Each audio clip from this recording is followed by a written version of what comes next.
In the Mahabharata, there is a story about how Lord Shiva assisted Arjun before the slaying of Jayadratha.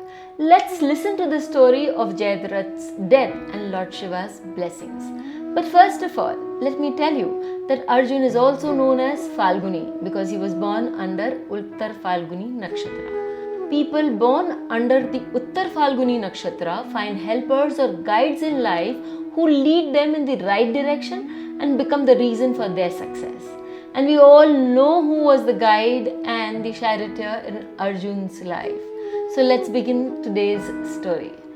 Grieved and enraged by the death of Abhimanyu, Arjun vowed, I will kill Jayadratha, who was responsible for Abhimanyu's death, by sunset tomorrow, or I will immolate myself in the fire.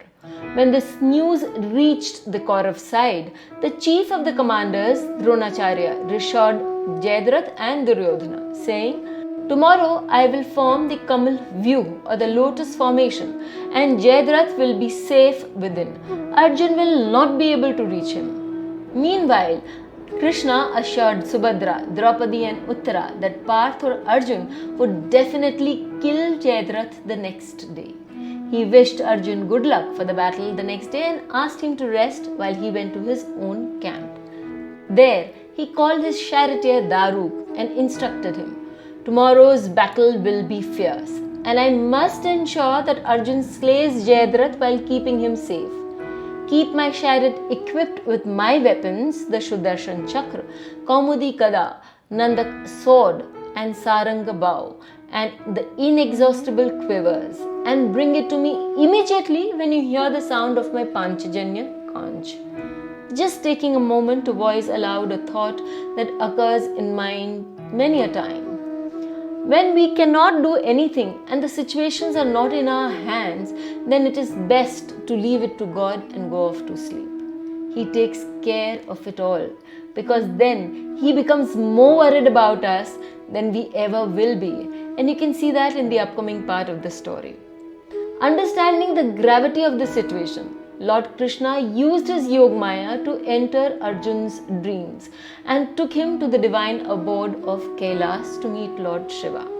Lord Shiva was pleased to see Arjun and Krishna and acknowledged them as Nar and Narayan and asked them the reason for their visit.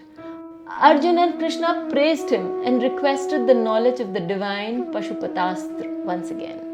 Lord Shiva said, O noble heroes, here nearby is a divine lake filled with nectar, where I have placed my divine bow and arrow. Please retrieve them. Following Lord Shiva's command, Krishna and Arjun went to the lake, where they encountered two great serpents.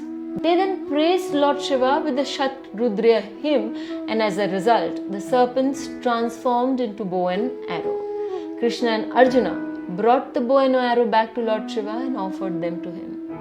Then, from Shiva's rift emerged a brahmachari or a celibate youth. He sat in Virasan, a yogic posture, and properly strung the bow with the arrow. Arjuna carefully observed and memorized the process. At that moment, Arjuna also memorized the mantra that Lord Shiva was chanting. Pleased, Lord Shiva bestowed the formidable Pashupatastra upon Arjuna. Arjuna was overjoyed to receive the weapon, and feeling accomplished, he bowed to Lord Shiva, took his blessings, and returned to his camp.